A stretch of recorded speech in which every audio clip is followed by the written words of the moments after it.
dengan Batik Air rute Palembang ke Jakarta. Seorang wanita berinisial KN diamankan setelah ketahuan menjadi pramugari gadungan Batik Air. Meski demikian, tak ditemukan potensi pidana atas apa yang dilakukan KN. Kasat Reskrim Polresta Bandara Soekarno-Hatta, Kompol Yandri Mono buka suara mengenai tindakan KN. Ia menyebut, wanita 23 tahun itu menyamar menjadi pramugari karena gagal saat seleksi penerimaan.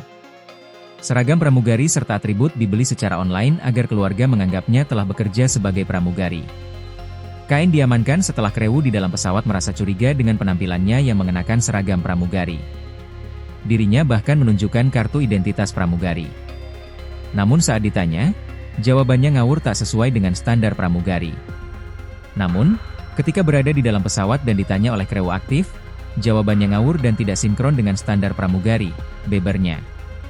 Berdasarkan hasil pemeriksaan, wanita asal Palembang itu membeli seragam pramugari secara online dan dipakai saat berangkat ke Bandara Palembang. Ia sempat mengabari keluarga hendak terbang ke Jakarta pada 6 Januari 2026.